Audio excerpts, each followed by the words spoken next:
Vamos entrevistar hoje Irenaldo Quintães, empresário, presidente do Sinduscom, Sindicato da Indústria da Construção Civil aqui de João Pessoa, e também ele é membro da CBIC. O que é que vem a ser? É a Câmara Brasileira da Indústria da Construção. Ele é vice-presidente. Seja bem-vindo mais uma vez e boa noite, Irenaldo.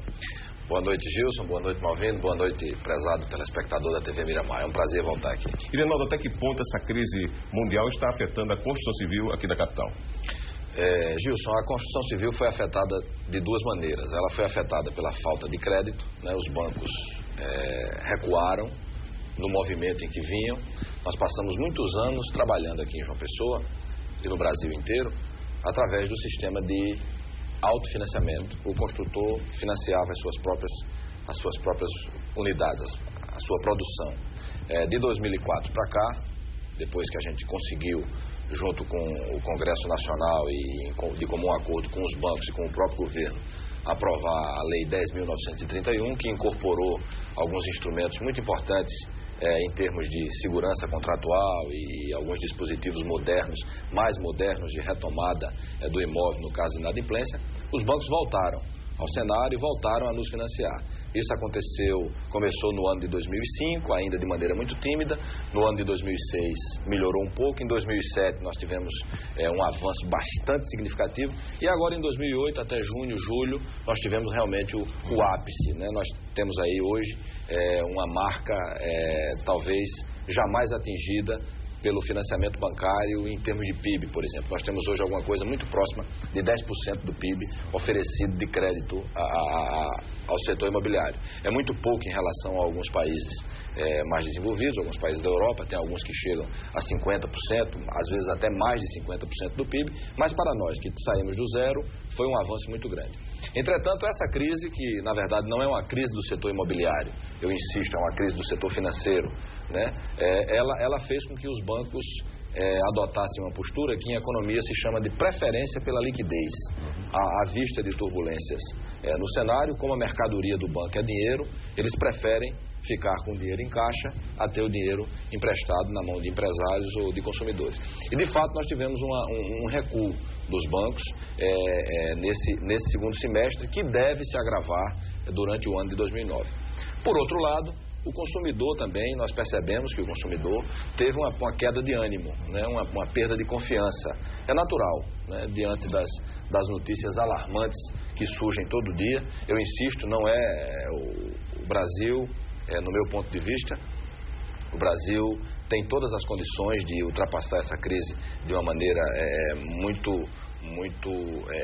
com o menor grau de dano possível, porque nós temos condições macroeconômicas muito salutares, né? A gente está bem em termos de reservas, tanto que o governo tem tomado algumas medidas. Fala-se que o dispêndio do governo com a crise já passa dos 200 bilhões de reais, isso é muito positivo, ele está realmente interferindo no mercado para que a crise não se agrave, mas de qualquer maneira o consumidor, ele é racional na medida em que ele escuta no noticiário, na medida em que ele escuta pela manhã, na medida em que ele escuta no Jornal da Tarde e no Jornal da Noite, essas notícias que vêm das bolsas asiáticas e quebras de banco e pirâmides especulativas, etc., ele naturalmente, de forma absolutamente racional, ele adota a prudência como regra de consumo. E isso acaba nos afetando a produção.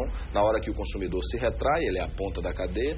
Na hora que o consumidor se retrai também a produção, se retrai o emprego, que é mais grave, e acaba criando aquele círculo perverso que nós não queremos que ele venha, mas que infelizmente ele está mostrando aí as orelhas, vamos dizer assim. Irenaldo, agora, em função dessa retração, já está havendo algum desemprego no setor imobiliário? Eu não diria a você que está havendo desemprego, mas as novas contratações pararam, né? Nós temos 3 estágios na questão do emprego. Você tem o emprego oferecido, você tem o não oferecimento do emprego e você tem a demissão. Eu diria, Malvino, que nós estamos hoje num momento de estagnação do emprego.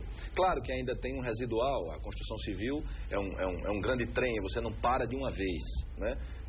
Esses efeitos mais deletérios para o emprego, hoje você tem uma taxa de desemprego no Brasil em torno de 9%, fala-se 9,5%. O ano passado nós tivemos uma queda substancial disso, caiu aí para 7,5%. É preocupante isso, mas a nossa impressão, infelizmente, é que nós teremos uma piora nesses indicadores ao longo do ano de 2009, que é quando, de fato, esses efeitos deletérios da redução do crédito e da perda de confiança do consumidor, eles se farão sentir, pelo menos na Construção Civil. O presidente Lula vem aí animando a população, vem dando forças, dizendo pode comprar, compre. Ele tem alguma coisa, o senhor acha que tem alguma coisa preparada para o setor da construção? Tem, o governo, né, o mundo está diante de um momento muito interessante, né?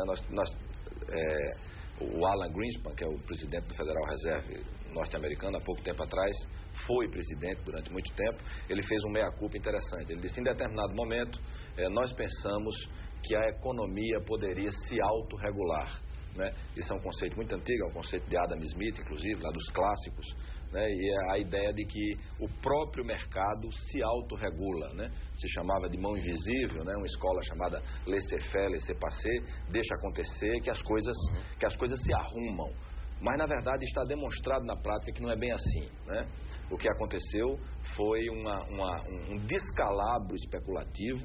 Você tem aí a criatividade dos financistas do capitalismo levada ao extremo, com essas mágicas através das quais o sujeito ganha dinheiro sem trabalhar, né? Isso me faz concluir, né, com certeza ao seu telespectador, que essa crise ela desnuda a vitória do capital produtivo sobre o capital especulativo, né? País nenhum cresce, economia nenhuma se sustenta se não estiver profundamente apoiada, se o seu crescimento não estiver profundamente alicerçado no capital produtivo e não no capital especulativo. Nesse sentido, eu tenho muito orgulho de participar de um setor que é eminentemente produtivo. Nós não temos nenhum tipo de especulação, nós não trabalhamos com dinheiro especulativo. Portanto, o que é que eu quero dizer com isso? Eu quero dizer que agora a economia mundial, não apenas do Brasil, está vendo que é necessário as autoridades monetárias, aí incluindo o governo, Banco Central, Tesouro Nacional e as entidades que regulam o sistema financeiro, elas precisam redobrar a atenção em relação à regulamentação do setor. O setor trabalhou muito solto, de uma maneira muito solta, e agora você está tendo que, vamos dizer assim, juntar o rebanho, trazer o feito à ordem. E o governo brasileiro tem feito isso muito bem.